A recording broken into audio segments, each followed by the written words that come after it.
Right, hello everyone. Zaheer Anwari here on behalf of the dynamictrader.com. Thank you for all for attending this week's FX Street webinar. Can I get a quick mic check that you guys can hear me okay?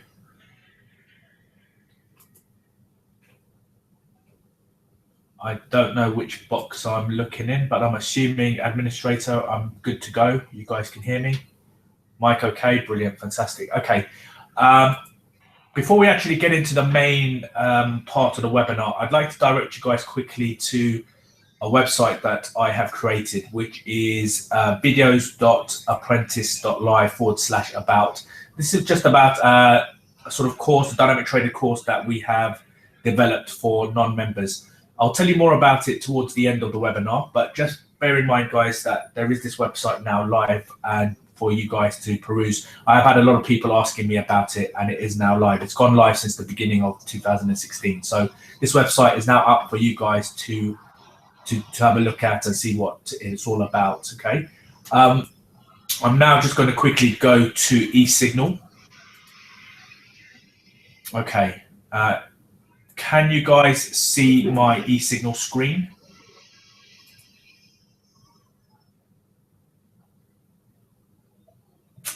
Can I get a quick thumbs up, administrator? Yes, fantastic. Thank you, Adinda. Brilliant, fantastic. Okay. Right, so 2016 has got off to a good start from a trend trading perspective. 2015 was very quiet. Foreign exchange was very much in consolidation. There were a few potential breakouts, which didn't really last too long. That was just around summertime, but since summer 2015 all the way through to the start of 2016, foreign exchange was very much in an area of consolidation.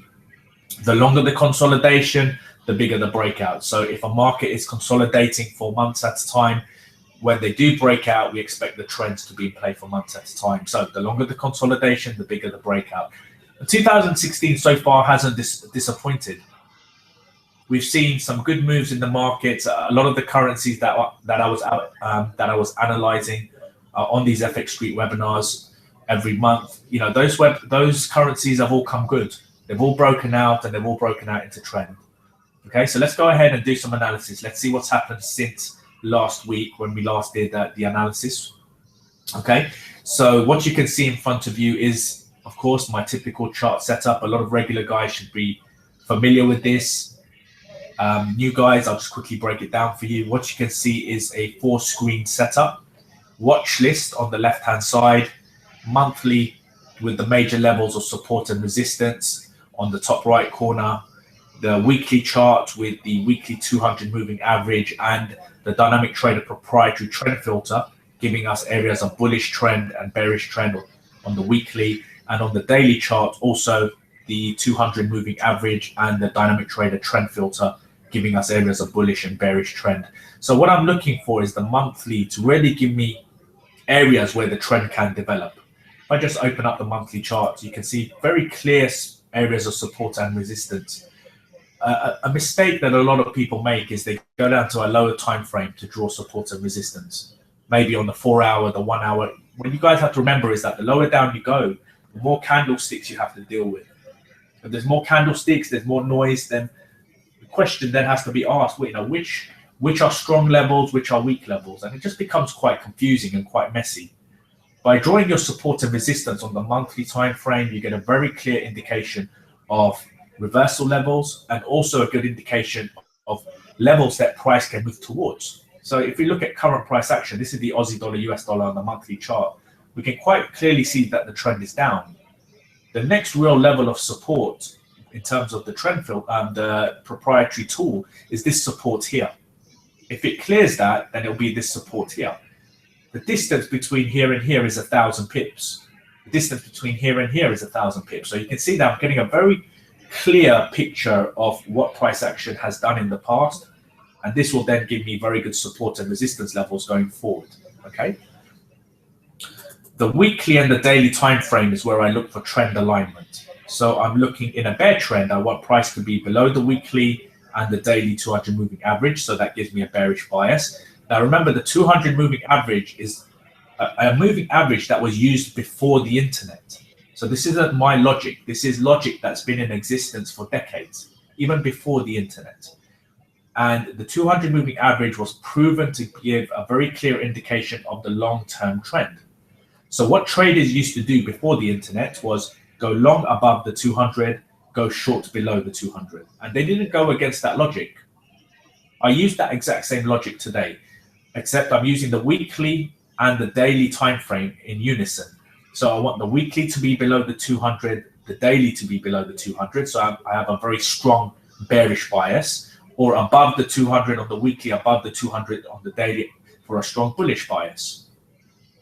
In addition, below the 200, I want the trend filter to be red on the weekly, red on the daily. This is where I know that the weekly and the daily are moving in the same direction. One way approach that a lot of traders use when they first come to trading is trying to understand how to count Elliott waves. Now, the problem with Elliott waves is that they're quite subjective. Where do you start from? Where's the 1? Where's the 2? Where's the 3? Where's the 4? Where's the 5? It's quite subjective. And a lot of the times, Elliott waves are easier to see once the waves have happened. Once the whole 1 to 5 has taken place, then you can count Elliott waves. It defeats the purpose of trading because we want to be able to make profit while these waves are in play. There's no point looking at a chart and going, well, there's wave 3, there's wave 5. We want to be able to take advantage of wave 3 while it's in process. The way I get around that is by having a trend filter. So what the trend filter does, it tells me when the weekly and the daily are moving in the same direction.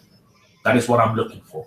In a bear market, I want the trend filter to be red on both time frames. In a bull market, I want the trend filter to be green on both time frames. Okay, and that's essentially what I do. And it doesn't really make a difference whether I'm looking at currencies, stocks, commodities, whichever markets I'm looking at. The approach is exactly the same. A chart is a chart. Now, of course, there are some differences. Stocks, you look at volume. Commodities, they can consolidate for a long time. Look at gold, consolidate for a long time, and then break out into a long trend. So there are certain features that are unique to each market, but ultimately, the essence of breaking down a chart is the same regardless of which market you're looking at. Sometimes I speak to people and they're like, oh, I don't trade foreign exchange, it's too volatile. Volatility is good, but what we want to do is look for volatility in a direction. So what we're looking for is directional momentum. So we shouldn't let this term volatility, scare us. We should understand how to embrace it and use it in our favor. Okay, and the way I use that is by looking at trend filters. So ultimately, that's what you're looking at here. So let's do some analysis, starting with the Aussie dollar, US dollar, for a good reason. I haven't just chosen it for a random reason. The currencies that we're going to look at are currencies that I consider that should be on our watch list, not currency. I don't generally analyze currencies that are in consolidation unless I'm asked to, but the currencies that we look at are the ones that should be on our watch list because these are potential opportunities to be trading. I'm just going to go to the chat box. Okay, there's no questions. Guys, if there are any questions, please put them in the chat box. I don't know how many people are actually listening to me at this present moment. There's 22 people online. There haven't been any hellos or anything, so I hope people are listening in to this. If you do have any questions, please just put them in the chat box and I'll get to them at the end of the webinar. Okay, so if I start on the Aussie dollar monthly time frame, we can see that the long-term trend is bearish. Now, if I just open up the chart, we can see that we had a bounce to the upside at this level. So this is the month of September, October, November, December. We can see that price failed to go beyond the low of September. And that is because of the round number 0.70, which was acting as support. Looking at the history of this particular chart, we can see how round numbers are significant. The highest point on this chart, 1.10. This resistance level here, the figure 1. We've got a support level here where these two peaks are. This is around 0.90. 0.80 was acting as a level of resistance, a little bit of consolidation. And so 0.70 acting as support. So you can see how this particular currency acts around round numbers. So far, January, we've had good movement to the downside. However, price is trading between the lowest point. So you can see the pink lines. If I just open up the chart, you can see the pink line low, the PL level, the PC level, and the PH level. This is the low, the close, and the high of 2015. Okay, the lowest point, the closing price, and the highest point of 2015. In general, if price is anywhere between these levels, I generally consider it a consolidating market. Of course, it really depends how far the high and the low are, but you can see that price is stuck between the close and the low. So it's very much in an area of consolidation. And if you actually look at the bigger picture, you can see that price is stuck in a consolidation. What we want to see is the pivot support of September cleared, and this is when we can start looking for shorting opportunities. I don't trade ranges. This is where I stand aside. So remember, when one currency is in a range, usually another currency is in a trend.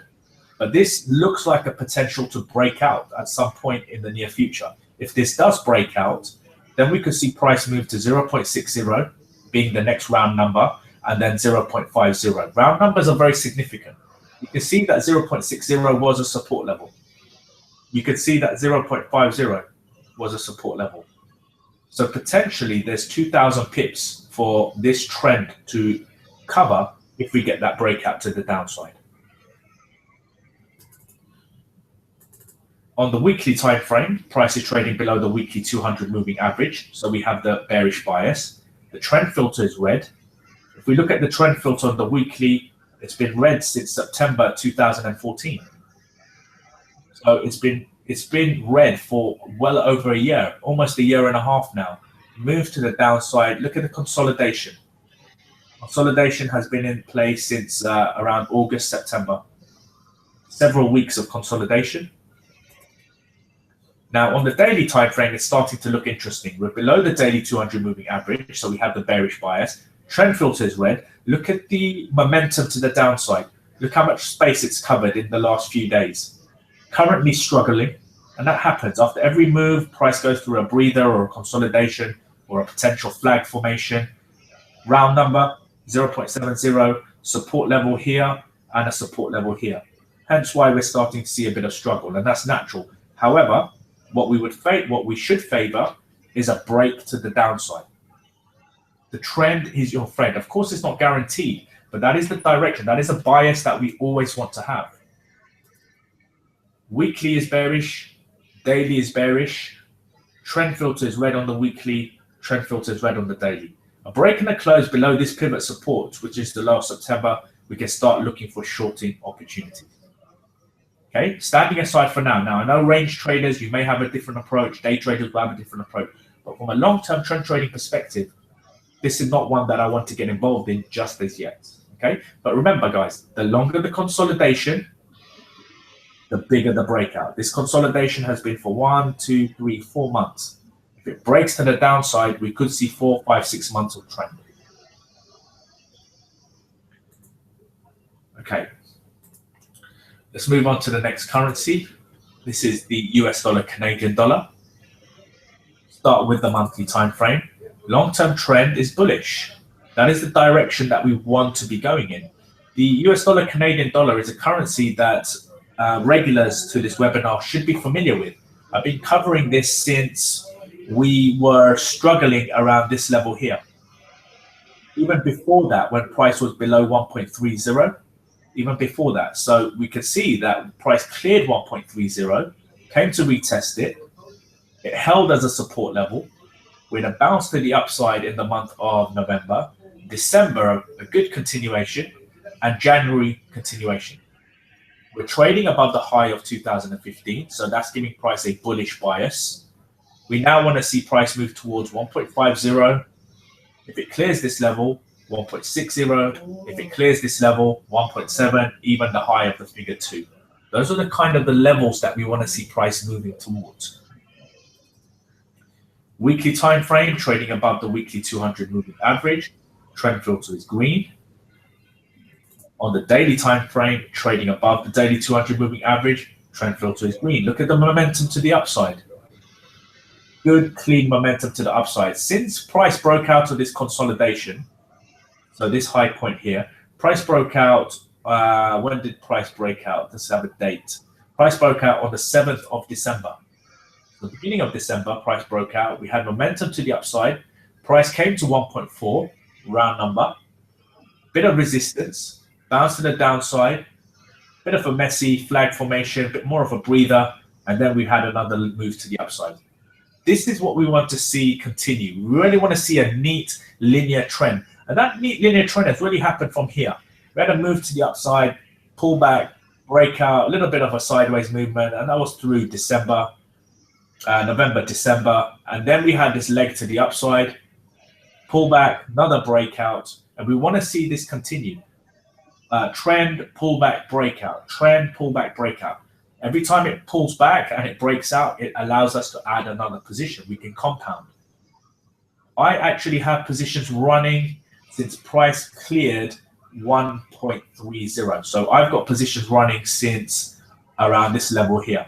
And you can see it can be quite frustrating sometimes because you've got to hold.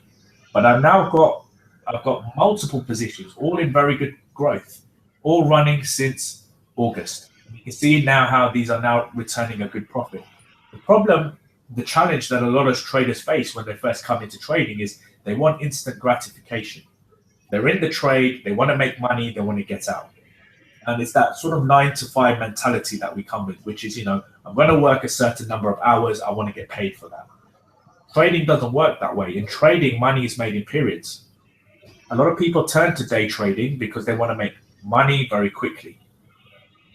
If the success rate of trading is not that high, then we really need to question the approach of day trading and shorter term trading. We need to look at people like the turtle traders, Warren Buffett, George Soros, all of these traders and investors that have held positions for years, months to years. That is the kind of approach that we want to have. We shouldn't reinvent the wheel. The wheel's in motion, it already works. We just need to understand how the wheel works, make it work for us. So the US dollar, Canadian dollar is now returning good profit. Hopefully next week, when we meet again, this will have created new highs and will be reaching on its way to 1.5. Okay, the next currency we'll have a look at is the Cad Japanese Yen. Start with the monthly time frame. You can see that the trend is down. Good momentum in December, good momentum in January. Price is trading below the low of 2015, so we are in a bearish bias. We've got support at 80, support at 70, support at 60. These are the levels that we want to see price move towards. I would like to see price make light work of 80, move towards 70. 70 may be a place where price struggles as it's a major support from 2008.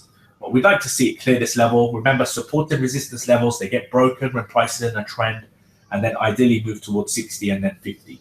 So those are the levels that I want to see price move towards over the coming weeks and months. On the weekly time frame, price is trading below the weekly 200 moving average. Trend filter is red. So we have a bearish bias and a bearish trend. And on the daily time frame, price is trading below the daily 200 moving average. Trend filter is red. Now let's again look at the momentum to the downside. Good move. This started really in December. Good movement to the downside. Came to support. This is the support of August. We had a bounce off support, breakthrough, retest. Now this is a classic price action movement. Let me just draw in a support level there. Okay, so you can see for yourself. Classic price action movement. What did we have? Well, we had price come down to support. Naturally, there'll usually be some kind of bounce off support. We've had that. But the trend is your friend. That is the direction you want to go in, and support levels will get broken in a bear trend. Here is your breakout. Now, after every break, we expect a retest. There is your retest. And then the next breakout. There is your breakout. This is a natural feature to price action. This movement right here is classic price action movement. And this is where traders go wrong. A lot of traders, they see price come to support and they start going long. They're going long off a single event. Price at support, go long. Price comes to resistance, go short. Okay, you can make a little bit of money, but you're not going to make growth.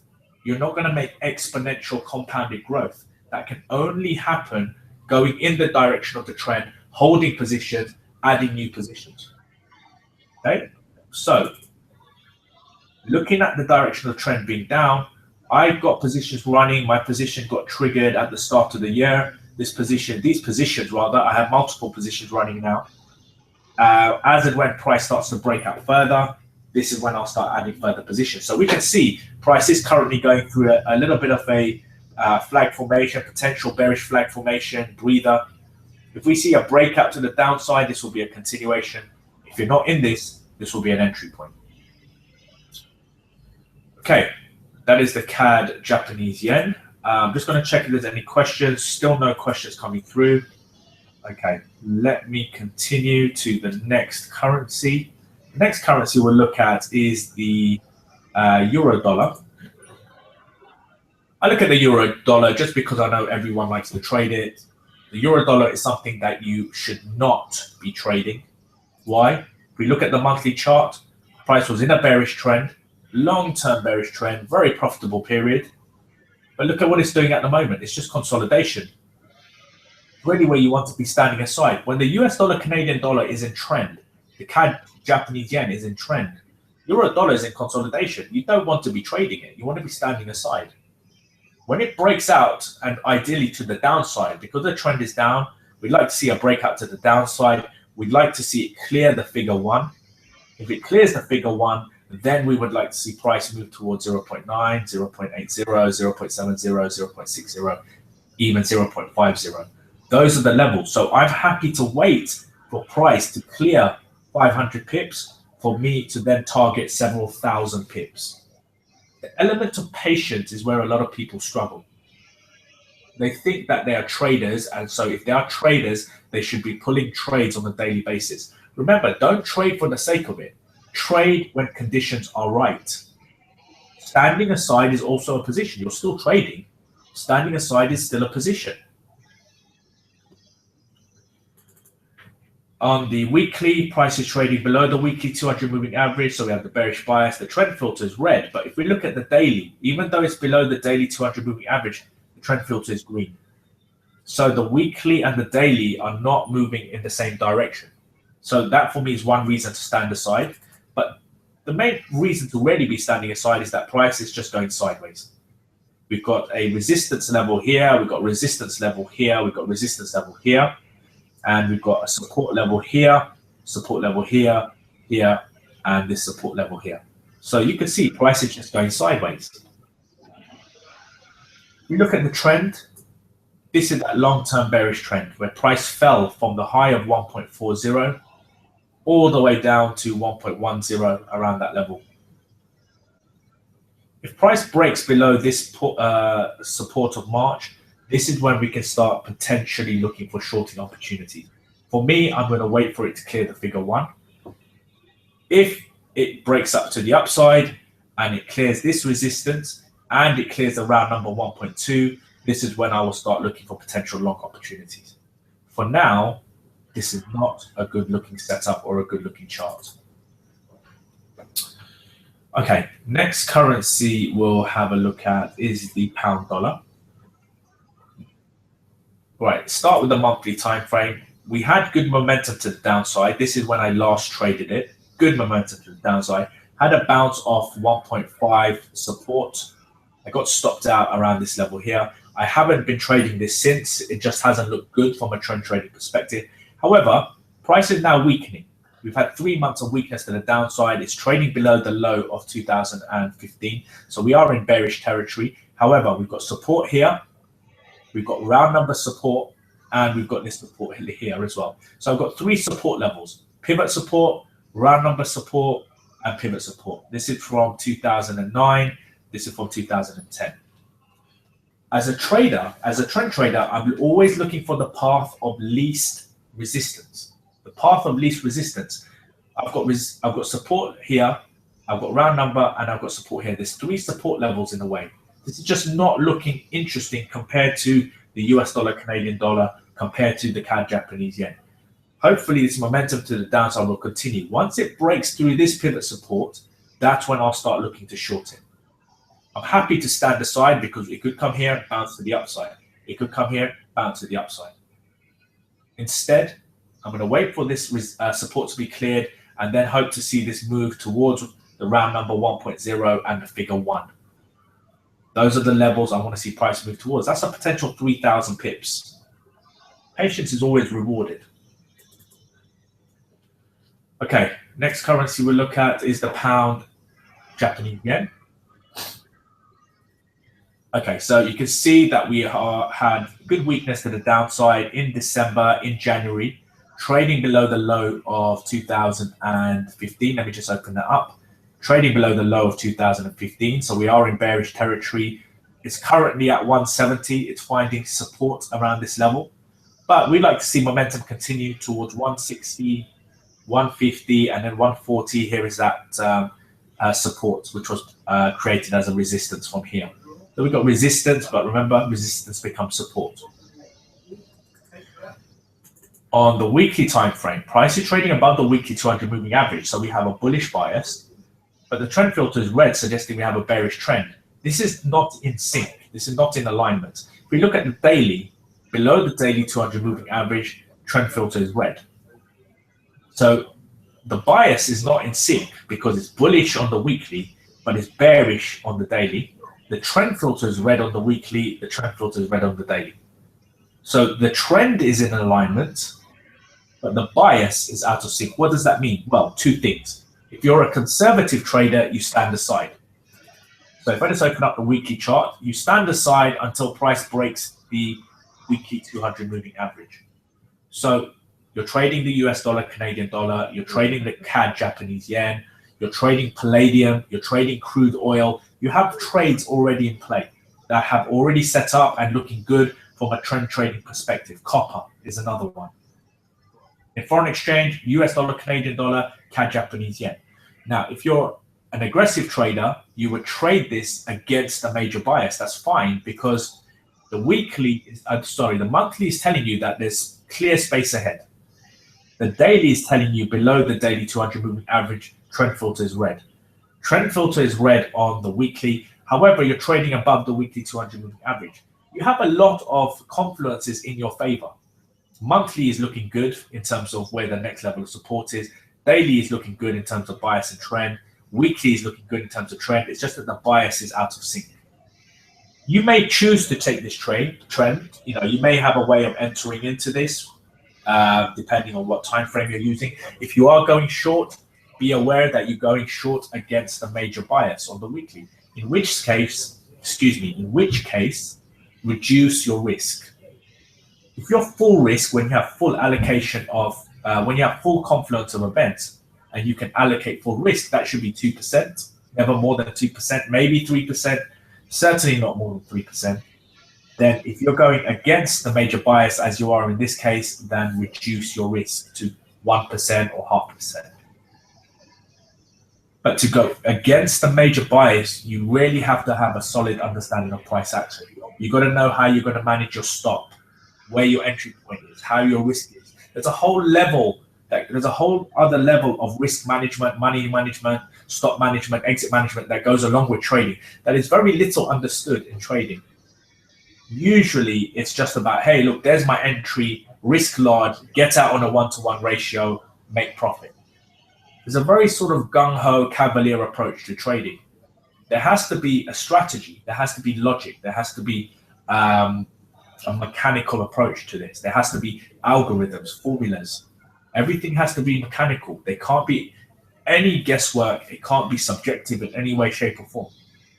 It's the only way you'll make success of trading.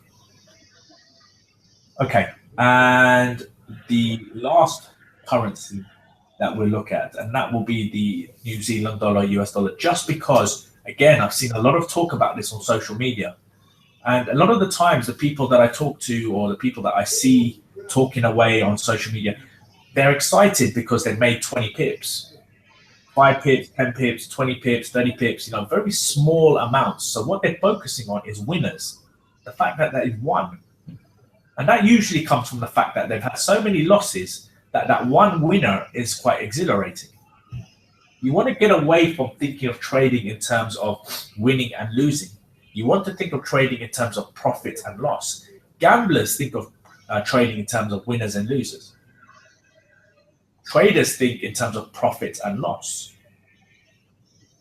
If you look at the New Zealand dollar, US dollar, you see that the monthly time frame, bearish. It's very much bearish. However, we had a bounce to the upside. Remember, this is correlated to the Aussie dollar, US dollar, due to geographical location. So whatever the Aussie dollar does, the New Zealand dollar will follow. Not exactly, but it will follow. So you can see that, like the Aussie dollar, US dollar, the New Zealand dollar is in a bear trend. Had a bounce to the upside. We're now seeing weakness. Still in an area of consolidation. This is not something you want to be trading until it clears support. Then we would like to see it move to the next support, which is at the half figure 0.50. If it clears this, then potentially 0.40, which is a low going back to around 2000, 2001. On the weekly time frame, price is trading below the weekly 200 moving average, giving price a bearish bias. Trend filter is red, suggesting a bearish trend. If I open up the weekly time frame, you can see that price came to a level of resistance, bounced to the downside, came back up, potentially a double top formation. If it clears this neckline, then the double top will be confirmed. Further weakness to the downside. If it clears this level, then we should potentially see further weakness to 0.50. I would expect it to make light work of the round number 0.6 and move towards 0.5. Weekly below the weekly, we just did that. Weekly below, trend filter is red. Daily time frame, trading below the daily 200 moving average, trend filter is red. Okay, so we have alignment between the weekly and the daily, but until it breaks out of this area of consolidation, you really want to be standing aside. This is not a good looking chart. Again, compare it to the US dollar, Canadian dollar, compare it to the Cad Japanese Yen, compare it to the pound Japanese Yen. Much better looking currencies than the New Zealand dollar, US dollar. Okay, guys. If there are any final questions, I do have about 5-10 minutes before the webinar comes to an end. Are there any questions? Please put them in the chat box. Okay, I've got a question from Fabienne. Do you add positions at pullbacks or a breakout? Okay, that's a good question, Fabienne. I do both. Now, the thing is, don't get obsessed with pullbacks. A lot of the times when people first come into trading, they get obsessed with pullbacks. Why do they get obsessed with pullbacks? Because there's that logic of buying the rallies, selling the rallies, buying the dips. Yeah, selling the rallies, buying the dips. But how do you know it's a pullback? How do you know it's not a trend reversal? How do you know it's not going to go into consolidation? You've got to have a good understanding of price action, price structure. What kind of market are you in? Are you in a fast moving trend? Are you in a slower moving trend? How does price react around round numbers? So I would stay, until you guys are proficient with reading price action, I would stay away from pullbacks and I would focus on breakouts. Why would I focus on breakouts? Because breakouts confirm the trend. If we go back to the, euro dollar, let's have a look at the euro dollar. When I last traded it, we had a trend to the downside. There's a pullback. When it breaks this, it's a continuation. Then we have another mini sort of breather. Then we have a breakout. Little flag, breakout. Little flag, breakout. Pullback, breakout. So you can see that each time price breaks out, it's confirming a continuation of the trend. So I would say focus on breakouts until you are very, very proficient at reading price. But to answer your question, I compound on both. And I usually compound in different accounts. So I have multiple accounts. I don't just trade from one account. I have account for foreign exchange, account for stocks, account for commodities. I have some accounts for pullbacks, some accounts for breakouts. So what that allows me to do is, if I'm trading one currency, like say for example the US dollar, Canadian dollar, I can trade it in two different accounts using two different strategies. So effectively I'm squeezing double the profit out of a trend. Okay, so in one account I'll be compounding on breakouts, the other account I'll be compounding on pullbacks. I hope that answers your question, Fabian.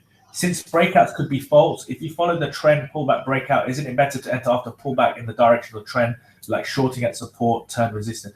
Okay, look, fake breakouts, you can't eliminate them, but there is a way of reducing your chances of getting caught out in a fake breakout, and that is if the consolidation is longer than 3 months. So let's have a look at the euro pound. All right, so if you look at the euro pound, we can see here that the consolidation from March until June was longer than 3 months. The first breakout was an intraday fake breakout. Then we had a breakout to the downside, breaking through this support. But look what happened since. Price just went back into consolidation and it's now in bullish territory. So the way to avoid it is don't trade the first breakout. Wait for a trend to develop, take the second breakout. Once price has broken out into a trend, don't assume fake breakouts. Assume reverse. Don't assume fake breakouts. Don't assume reversal. Assume trend continuation. This is a natural rhythm to price action. As the longer the consolidation, the bigger the breakout. If this has broken up to the upside, now if this ends up being a fake breakout, we could see it reverse. However, if it breaks out, pulls back, and then breakout, we could then see this move towards 0.80, 0.90, etc., etc. Okay, so don't think about fake breakouts. Fake breakouts, yes, after consolidation, but not in a trend. Okay, Fabian, I hope that answered your question. Could you please check the pound Aussie dollar? I short the pair since last week. Think it's going to head south. What's your opinion, please? Yeah, I can do that. Fidel. Okay, pound Aussie dollar.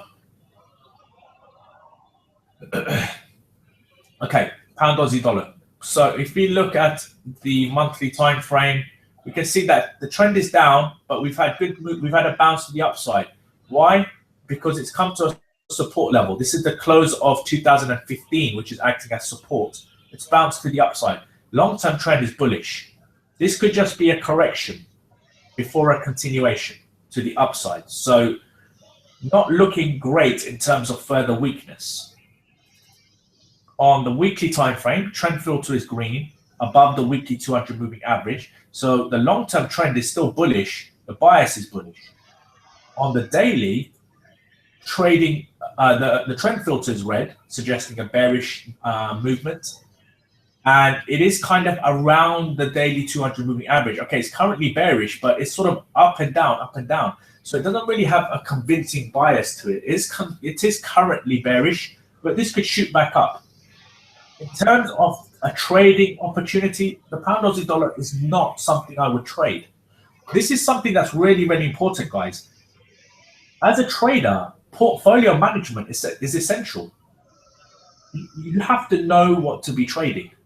The pound Aussie dollar compared to the US dollar, Canadian dollar, even the pound Japanese yen, if you compare the pound Aussie dollar, look at what it's done recently. It's been quite messy on the daily chart, very sort of up and down, quite sidewindy. If you compare that to the pound Japanese yen in that same period, yeah, if you look at the pound Japanese yen in that same period, then it's a much better setup. Fidel, does that make sense to you? If you guys notice, I look at the monthly, the weekly, the daily time frame. I don't go down to a 4 hour. 4 hour is coming into day trading territory. 4 hour, 1 hour, I'm not a day trader. There's no profit in terms of consistent growth, in terms of real percentage growth. You can't make that day trading. Okay, let's go back, Ray. I know you asked me a question before. How important is reading higher highs and higher lows in your decision making? Yes, it's important if the trend is in play. Of course, it's important when the trend's in play, because higher highs means I can compound in the bull trend.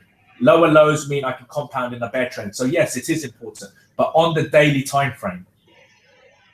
Okay, in consolidation, higher highs, higher lows, it doesn't mean anything. It's only when it's in a trend. Do you have to wait very long for your trades to go into profit? Sometimes yes. Sometimes yes. I have to wait sometimes. If you think about it, let's go to the US dollar, Canadian dollar. And if we look at it on the daily time frame, I entered around August.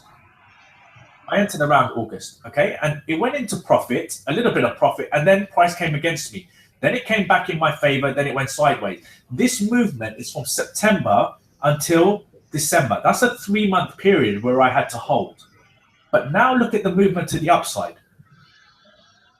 This will now start potentially moving another 1,000, 2,000, 3,000 pips.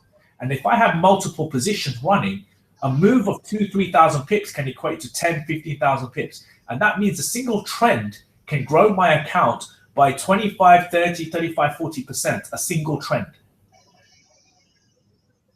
So if I have 2, 3 of these trends a year, you can see how I can make very good growth in a year. The problem with a lot of traders is that they want to make money daily, weekly, monthly, as I said, like a 9 to 5. This is why they turn to day trading. There is not a very high success in day trading. That's a fact. You all know that. I know that. Yet people insist on day trading because what they're looking for is instant gratification. Now, people do make money. Don't get me wrong. There are day traders out there who do make money. But look at the time and effort that they have to put in to make that kind of money. Hours a day in front of the screen.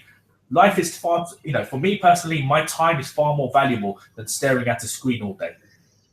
I'd rather take the slightly longer approach, which takes a bit of time, and that is through trend trading. But once you're on that exponential growth, which takes like 2, 3 years, your money starts growing for you.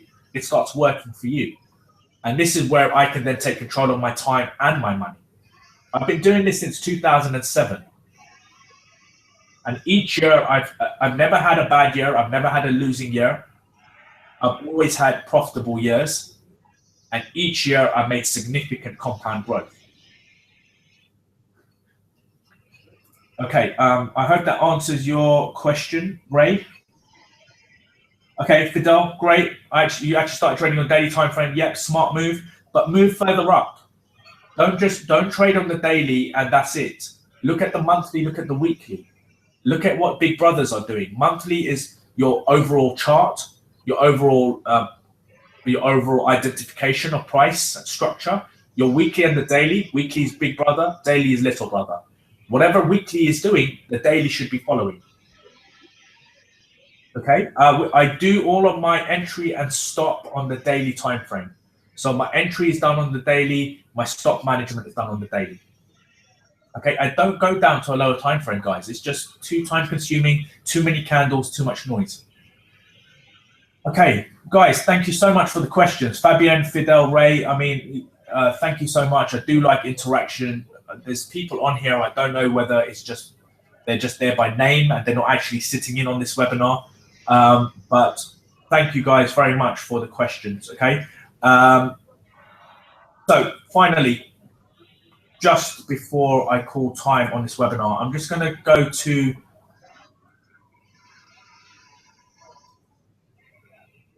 I'm just going to go to that last screen.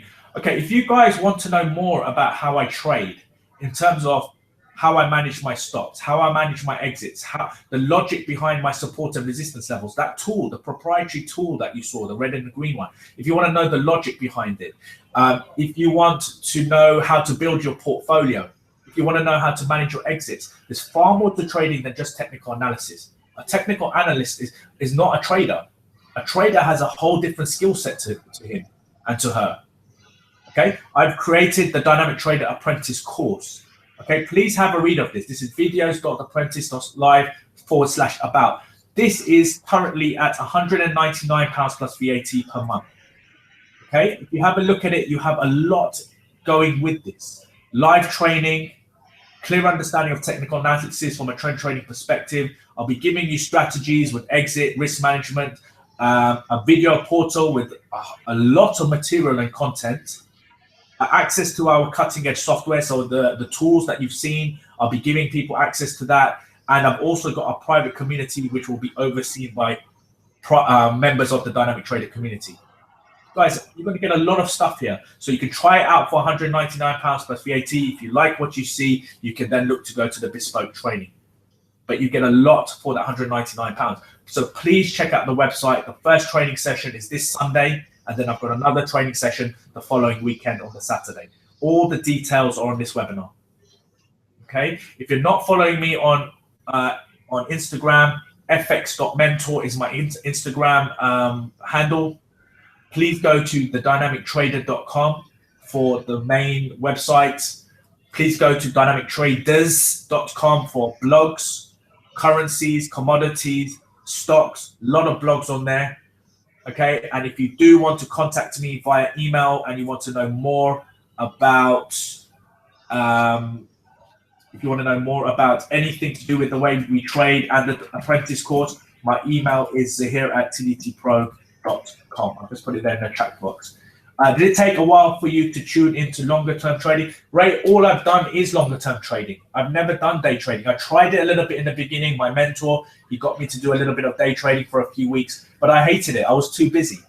I was a full-time photographer. I was teaching English at the weekends. I just did not have the time or the inclination to be day trading. Okay, I just wanted to know how to trade, okay, and trade long term. Yes, someone's asked me address of your blog. I'll just put it here. Okay, please have a look at there. The other website is thedynamictrader.com. Okay, I'll put that in the chat box as well. Okay, so you've got everything that you need right there. Oh, okay, and you want the blogs as well. I'll put that here as well. Control C, bear with me 1 second. Okay, so you've got links to everything. The first link is the Apprentice. Second link is the main website. Third link is the blogs. Okay, guys, I've just gone over by 4 minutes. Apologies, administrator Adinda. Apologies for that. Have a great morning, afternoon, evening, wherever you are. And hopefully we'll see trends continue. And we will have something positive to talk about next Wednesday, same time. Thank you, guys. Have a great day and see you soon. Take care. Bye-bye.